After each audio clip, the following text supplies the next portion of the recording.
तो मूवी की शुरुआत में हम हेल्गा नाम की एक औरत को देखते हैं जो कि इंसेक्ट कंट्रोल डिपार्टमेंट में कॉल करके अपने घर में एक इंसेक्ट के होने का दावा करती है। पर उसकी बातों से हम समझ पाते हैं कि उसको भूलने की बीमारी थी। जिसकी थोड़ी ही देर के बाद हम देखते हैं कि एक फ्रैंक नाम का आदमी उसके घर पर आता है। जहां आने के बाद जब वो उस औरत के रूम की तरफ बढ़ रहा था तभी वेंटिलेशन चेम्बर के अंदर से उसे अजीब सा लिक्विड बाहर आता हुआ नजर आता है जो कि बाहर आकर जम गया था और उसमें से बहुत ही बुरी बदबू आ रही थी। पर अभी फ्रैंक इस बात पर ज्यादा ध्यान नहीं देता और हेल्गा की डोर की बेल बजाता है। अब जब हेल्गा गेट खोलती है तब फ्रैंक की बातों से हम जान पाते हैं कि असल में हेल्गा ने पहले भी कुछ लोगों को सेम कंपनी में कॉल करके बुलाया था और उन लोगों की गाड़ी अब तक घर के बाहर ही खड़ी हुई थी। इसका मतलब वो अब तक वहाँ से निकले नहीं थे। पर हेल्गा को उनके बारे में कुछ भी याद नहीं होता, इसलिए अभी फ्रैंक घर के अंदर जाता है और उस इंसेक्ट को ढूंढने लगता है। तब उसे सीलिंग में से बहुत ही ज्यादा आवाजें आ रही थी जिनका पीछा करते हुए वो एक रूम के अंदर पहुंच जाता है जहाँ पर एक इंसान का बहुत ही ज्यादा खून था और ये देखकर फ्रैंक बहुत ही ज्यादा डर जाता है। लेकिन तभी उसकी नजर पास में पड़ी एक लाश पर पड़ती है जो कि असल में वही इंसान था जो कि पहले हेल्गा के घर में इंसेक्ट को मारने आया था। तब उसकी डेड बॉडी को देखने के बाद फ्रैंक समझ जाता है कि उसी इंसेक्ट ने ही उस इंसान को मारा था और ये बात जानने के बाद फ्रैंक चौकन्ना होकर उस इंसेक्ट को ढूंढने लगता है। ऐसा कितना बड़ा इंसेक्ट हो सकता था जो कि इंसानों को इस तरह से मार रहा था। अब तभी अचानक से उसके सामने एक स्पाइडर आ जाती है जो कि साइज में बहुत ही ज्यादा बड़ी होती है और अब वो फ्रैंक के ऊपर हमला करते हुए तुरंत ही उसको अपने साथ खींचती हुई वेंटिलेशन चेम्बर के अंदर लेकर चली जाती है। और ये सब हेल्गा ने देख लिया था जिसको देखकर वो बहुत ज्यादा डर गई थी। पर फिलहाल वो अपनी मेंटल स्टेट के चलते टीवी देखने लगती है और थोड़ी देर के बाद जब उसे कुछ याद आता है तो फिर से वो कंपनी में कॉल करके इंसेक्ट को पकड़वाने के लिए बोलने लगती है। जिसके साथ ही सीन अब यहाँ से 4 दिन पहले जाता है जहाँ पर हम आसमान में एक मीटियोर को देखते हैं जो कि नीचे गिरते हुए गंटर जो कि हेल्गा की बहन थी उसके रूम में आ जाता है जिसमें से एक एलियन स्पाइडर निकलती है जो कि उस वक्त इतनी बड़ी नहीं थी। अब आगे वहाँ पर ही हम गंटर की पोती शार्लेट को भी देख पाते हैं जो कि असल में बबल वाले अपार्टमेंट में ही रहा करती थी। साथ ही साथ कभी कभी वो वेंटिलेशन पाइप्स के जरिए हेल्गा और गंटर के रूम में भी आ जाया करती ताकि वो वहाँ पर मौजूद एक्शन फिगर्स को ले सके और आज भी वो ऐसा ही कर रही थी। तो वो वहाँ पर कुछ टॉयज देखने के बाद मीटियोर को देखने लगती है और जब उसे वो स्पाइडर दिखाई देता है तो वो उसको अपने साथ मैच बॉक्स में भर कर अपने पास रख लेती है। अब तभी अचानक से वहाँ पर गंडर आने वाली थी जिसकी आवाज को सुनकर वो बहुत ही ज्यादा डर जाती है और वहाँ से तुरंत ही वेंटिलेशन पाइप्स के जरिए अपने रूम में वापस जाने लगती है। तब पहले वो हेल्गा को देखती है जो कि अपने काम में लगी हुई थी। फिर जब वो आगे बढ़ती है तो वो एरिक को भी देखती है जो कि असल में एक बायोलॉजिस्ट होता है और वो अपने काम में लगा रहता था। और जब वो फाइनली अपने अपार्टमेंट के पास पहुंचती है तब तक वहां गंडर पहुंच गई थी जो कि असल में उस पूरी बिल्डिंग की मालकिन होती है और वो अपने बेटे और शार्लेट के स्टेप डैड ईथन को डांटने लगती है क्योंकि उसको पता चल गया था कि शार्लेट असल में वेंटिलेशन पाइप्स के जरिए उसके रूम की तरफ गई थी। लेकिन अब बात को संभालते हुए ईथन जैसे तैसे करके गंडर को वापस भेज देता है और शार्लेट फाइनली अपने रूम में वापस आ जाती है जहाँ पर आकर सबसे पहले वो स्पाइडर को एक जार में बंद कर देती है और उसको ध्यान से देखने लगती है। अब होता यह है कि तभी वहाँ पर ईथन भी आ जाता है जो कि शार्लेट से पूछने आया था कि आखिर वो गंडर के रूम में गई क्यों थी। साथ ही साथ वहाँ पर हम ईथन की बातों से ये भी जान पाते हैं कि उसके घर में परिवार जैसा कुछ है ही नहीं। उसकी माँ बिल्डिंग की मालकिन है, उसके बावजूद भी वो ईथन से अपार्टमेंट का किराया लिया करती थी। साथ ही साथ ईथन जो कि असल में एक कॉमिक राइटर था उसका काम भी सही से नहीं चल रहा होता। तब आगे से वो शार्लेट से गंडर के रूम की तरफ जाने से मना करता है और वहाँ से चला जाता है। तब बाहर हम शार्लेट की माँ हैदर को देख पाते हैं जिसका ईथन से शादी करने के बाद एक और बच्चा हो गया था जो कि अभी काफी छोटा है। तब हैदर शार्लेट से उसके भाई का ध्यान रखने के लिए बोलती है और हेल्गा के पास जाने लगती है। इसका ख्याल रखने के लिए गंटर हैदर को पैसे दिया करती थी और हम सब जानते हैं कि हेल्गा को बोलने की बीमारी थी।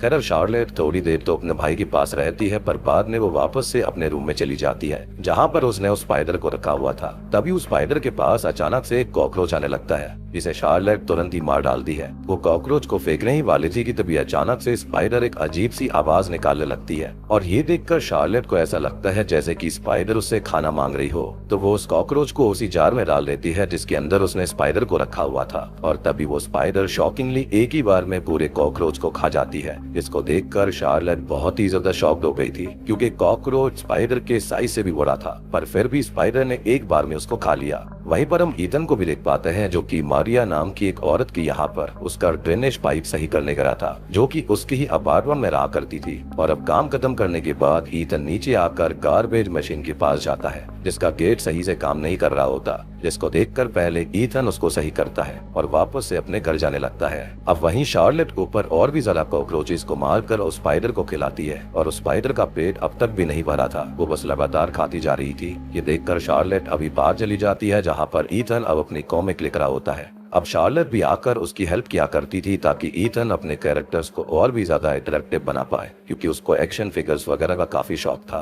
तब उन दोनों को एक साथ काम करते देख हैदर को बहुत ही ज्यादा अच्छा लगता है। पर वहाँ पर अभी भी हम शार्लेट की बातों से जान पाते हैं कि असल में वो ईथन को पसंद तो करती है, लेकिन उसे पूरी तरह से अपना डैड नहीं मानती। और ईथन भी इसी कोशिश में लगा रहता है कि शायद शार्लेट उसे पूरी तरह से एक्सेप्ट कर ले। खैर अब रात में हम देखते हैं कि जब ईथन को अपनी कॉमिक के लिए कोई भी आइडिया नहीं आता तब वो शार्लेट के रूम में जाता है, पर अभी वो अपने रूम में नहीं थी। तभी ईथन की नजर उसी स्पाइडर पर पड़ती है जिसे शार्लेट ने पकड़ कर रखा हुआ था, जिसको देखकर उसे बहुत ही अजीब लगता है क्योंकि उसने आज तक ऐसी कोई भी स्पाइडर नहीं देखी थी। पर तभी वहाँ पर शार्लेट आ जाती है जो कि किसी भी हालत में ईथन का ध्यान उस स्पाइडर से हटाना चाहती थी। तब ईथन उसको सोने के लिए बोलता है और उसे बेड पर लेटाकर उसे लव यू कहता है, लेकिन शार्लेट उसकी बातों का कोई भी रिप्लाई नहीं करती और बस सो जाती है। जिसके थोड़ी देर के बाद हम उस स्पाइडर को देख पाते हैं जो कि अपने आप ही जार के बाहर आ गई थी। तब वो वेंटिलेशन पाइप्स के जरिए हेल्गा के अपार्टमेंट में चली जाती है और अब आपको समझ में आया होगा कि शुरुआत में वेंटिलेशन पाइप्स के अंदर ये स्पाइडर कैसे गई थी। अब तभी हम हेल्गा के अपार्टमेंट के अंदर उसके मको पैरट को देख पाते हैं, जिसके साथ ही वाला सीन शिफ्ट होकर अगले दिन शार्लेट के परिवार पर आता है, जहाँ उन लोगों की बातों से हम समझ पाते हैं कि हैदर को यहाँ इस तरह से रहना सही नहीं लगता और वो दूसरे घर में रहना चाहती है। लेकिन ईथन के पास अभी उतने पैसे नहीं होते कि वो दूसरे घर को अफोर्ड कर पाएगा। अब वो लोग इन सब के बारे में बात कर ही रहे होते हैं कि तभी अचानक से ही उन्हें गनतर के जोर से चिल्लाने की आवाज आती है और जब वो लोग उसके अपार्टमेंट में जाकर देखते हैं तो वहाँ पर गनतर का मको बहुत ही बुरी हालत में मारा पड़ा हुआ था। उसकी बॉडी वो बहुत ही बुरी तरह से किसी ने काटा हुआ था, जिसको देखकर ईथन और बाकी सब बहुत ज्यादा हैरान होते हैं। पर अभी उन्हें लगता है कि ये सब किसी चूहे का काम होगा। पर जब वहाँ पर फ्रैंक को चेक करने के लिए बुलाया जाता है तो फ्रैंक समझ जाता है कि ये काम किसी बहुत ही खतरनाक इंसेक्ट का है, इसलिए वो हर जगह उसे ढूंढने की कोशिश करने लगता है। इधर शार्लेट अपने रूम में आराम से स्पाइडर के पास बैठी हुई थी कि तभी स्पाइडर को एक बिल्ली की आवाज आती है, जिसको सुनकर वो खुद भी बिल्ली की आवाज को मिमिक करने लगती है, जिसको देखकर शार्लेट बहुत ही ज्यादा शॉक्ड थी क्योंकि ऐसी पहली स्पाइडर थी जो कि ऐसा कर सकती है। और वैसी बात है कि आउटर स्पेस से आई है तो कुछ न कुछ तो स्पेशल होगा ही। एंड माइट भी ऐसा भी हो सकता है कि उसने कल रात मको पैरट को मार दिया था और मकोस जो होते हैं वो आवाज को मिमिक कर सकते हैं। माइट भी स्पाइडर ने उसकी कुछ एबिलिटीज को ले लिया होगा, उसके अंदर ऐसी चीज आ गई होगी। मतलब ये स्पाइडर तो थी लेकिन एक तरह से इसको आप एलियन ही समझो, या फिर ये कहे कि एक इंटेलिजेंट लाइफ फॉर्म है ये, या फिर कहीं ये हैग्रिड वाली स्पाइडर तो नहीं है। खैर फिलहाल शार्लेट फिर से ढेर सारे कॉकरोचेस को मार कर लाती है और स्पाइडर को खाने के लिए देती है, लेकिन तभी कॉकरोच को खाते हुए आज स्पाइडर के सामने अचानक से एक मौत बॉल आ गई थी, यानी कि नेप्थलिन बॉल आ गई थी, जो कि असल में एक तरह का इंसेक्ट रेपेलेंट होता है जिससे कि स्पाइडर डर रही होती है। जिसको देखकर अब शार्लेट को स्पाइडर की एक कमजोरी के बारे में पता चल गया था, क्योंकि चाहे कोई धरती का इंसेक्ट हो या फिर आउटर स्पेस का, उसकी कोई ना कोई कमजोरी तो होती ही है।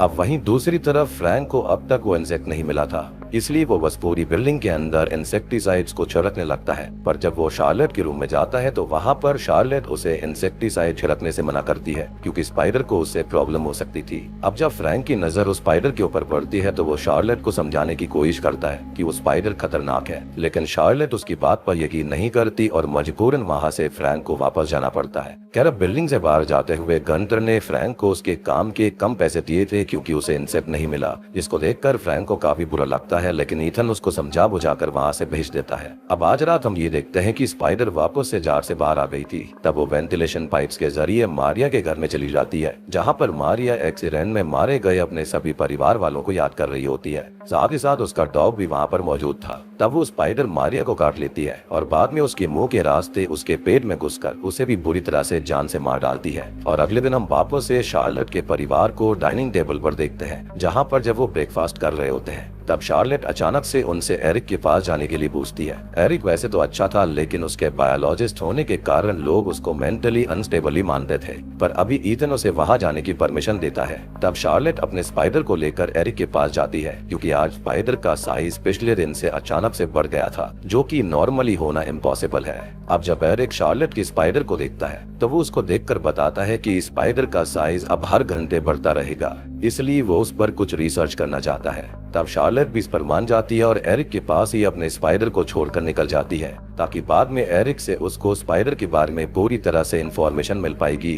अब उसके जाने के बाद एरिक स्पाइडर की हरकतों से समझ गया था कि स्पाइडर को भूख लगी हुई है, इसलिए वो अपने पास मौजूद बहुत से इंसेक्ट स्पाइडर को खाने के लिए देता है। अब वहीं हम मारिया के डॉग को भी देख पाते हैं, जो कि डर के मारे वेंटिलेशन पाइप्स के जरिए ईथन के घर में आ गया था, जिसको देखकर ईथन तुरंत ही उसको मारिया के घर के बाहर ले जाकर छोड़ देता है। लेकिन मारिया का गेट पहले से ही खुला हुआ था, साथ ही साथ उसका डॉग भी बाहर से बहुत जोर जोर से भौंकने लगता है। इसलिए ईथन खुद ही मारिया के रूम में जाता है, जहां पर जब वो मारिया की लाश को देखता है तो उसके बुरी तरह से होश उड़ जाता है, और इसलिए वो तुरंत ही पुलिस को बुलाकर इन्वेस्टिगेशन करवाना चालू करता है। लेकिन पुलिस को समझ में नहीं आता कि आखिर मारिया मारी कैसे गई है। लेकिन बाकी सब लोग जो कि इस बिल्डिंग में थे वो बहुत ही ज्यादा शॉक्ड हो जाते हैं, क्योंकि कुछ ही समय पहले ही एक मकौआ सेम तरह से मारा गया था और अब एक इंसान की मौत हुई थी। तब एरिक सबके जाने के बाद ईथन को उसके पास बुलाता है और शार्लेट की स्पाइडर के बारे में सब कुछ बता देता है, और तब उससे बात करके कहीं ना कहीं ईथन को क्लियर हो जाता है कि वो स्पाइडर बहुत ही ज्यादा खतरनाक है और हो ना हो वही सभी चीजों को एक एक करके मार रहा था। इसलिए वो शार्लेट को बहुत ही बुरी तरह से जाकर डांटने लगता है। लेकिन शार्लेट ये मानने को तैयार ही नहीं थी कि उसका पेट किसी को नुकसान पहुंचा सकता था,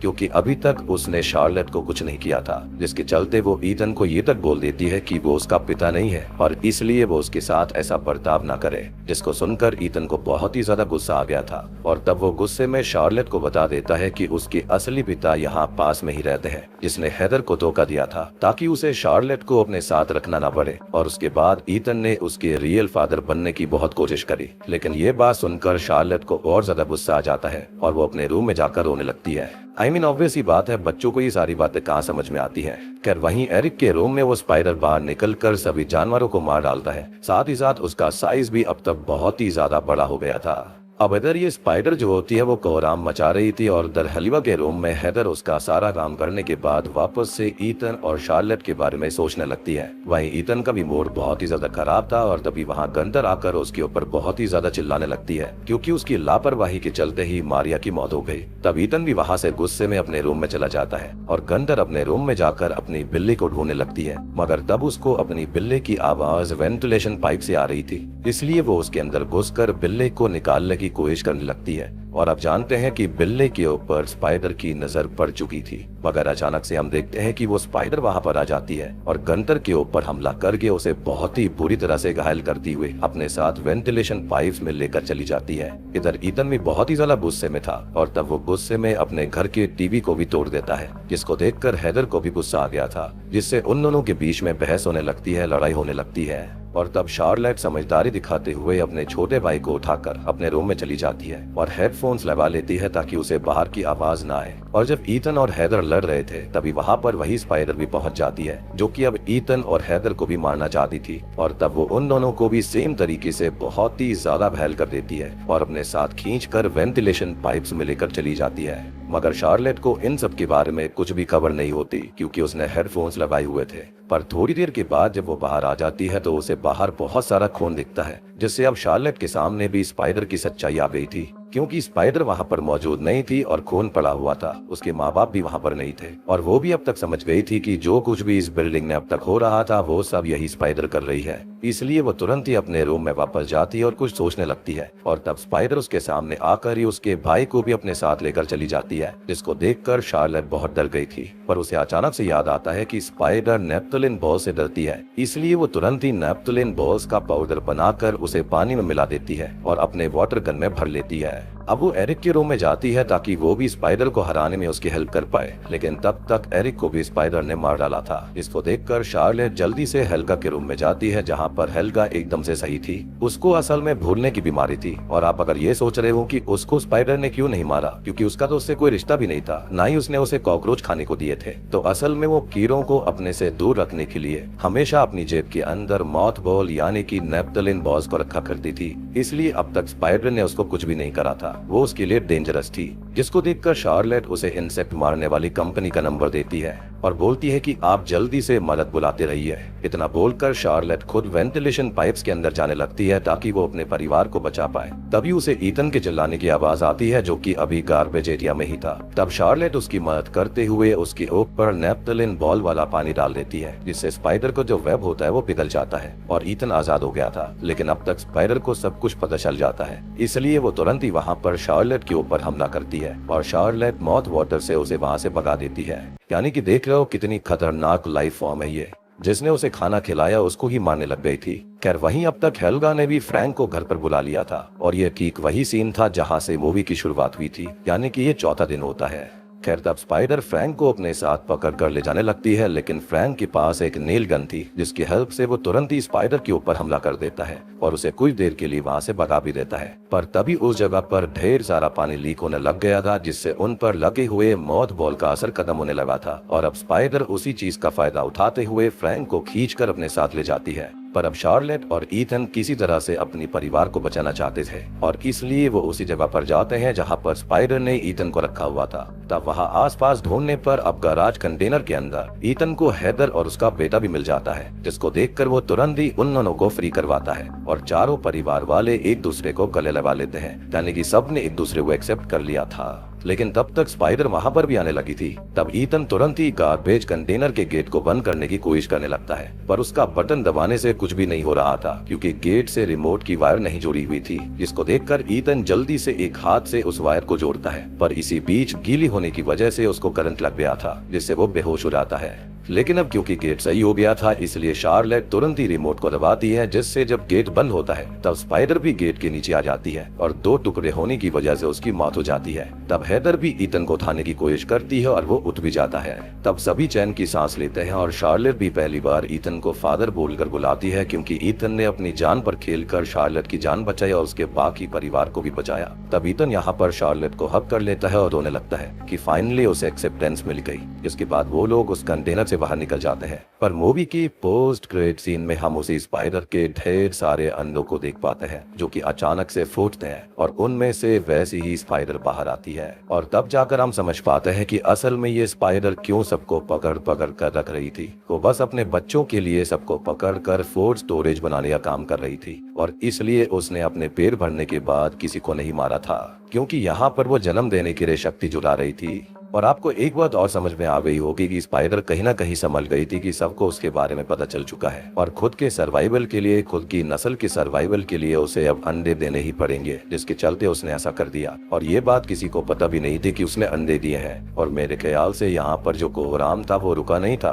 बल्कि और भी खतरनाक तरीके से आने वाला था, जिसके बारे में ईथन और उसके परिवार को कोई भी आइडिया नहीं है। और बात रही फ्रैंक की, तो उसको भी वेंटिलेशन पाइप्स में ले जाकर स्पाइडर ने खत्म कर दिया था। इसी के साथ में ये मूवी यहीं पर खत्म हो जाती है। तो दोस्तों ये थी स्टिंग फिल्म की कहानी। काफी जेनेरिक सी मूवी है, बड़ी ही सिंपल है। उम्मीद करता हूँ कि आपको अच्छी लगी होगी, क्योंकि देखने में देखो जिनको स्पाइडर से डर लगता है ना, तो उन्हें तो बहुत ही ज्यादा ये मूवी अजीब लगेगी, बहुत ही ज्यादा डर लगेगा। या फिर ये कहें कि शरीर के अंदर नेल्स चुभते हैं ना, बिल्कुल वैसी फीलिंग आती है। और मुझे पर्सनली इंसेक्ट्स को देख कर ना बहुत ही अजीब सी चिर होती है, तो मेरे लिए तो ये मूवी काफी ज्यादा वियर्ड रही। बाकी आप लोग बताना कि आपको ये मूवी कैसी लगी, और ये जो इंटेलिजेंट लाइफ फॉर्म स्पाइडर थी वो बाहर से यहाँ पर आई कैसे। और इस स्पाइडर की किसी को भी रेप्लिकेट करने की जो एबिलिटीज है वो काफी खास थी। जैसे मकॉ के अंदर की एबिलिटी उसके अंदर आ गई, जिसके चलते वो आवाज को मिमिक कर सकती थी। तो क्या पता अगर इसको इवॉल्व होने का और मौका मिलता तो शायद से ये इंसानी आवाज भी निकाल पाती। तो आप लोग बताइएगा कि आपको ये फिल्म कैसी लगी, एक्सप्लेनेशन कैसी लगी। अच्छी लगी है तो वीडियो को लाइक कर देना, चैनल के ऊपर नए हैं तो सब्सक्राइब कर लीजिए।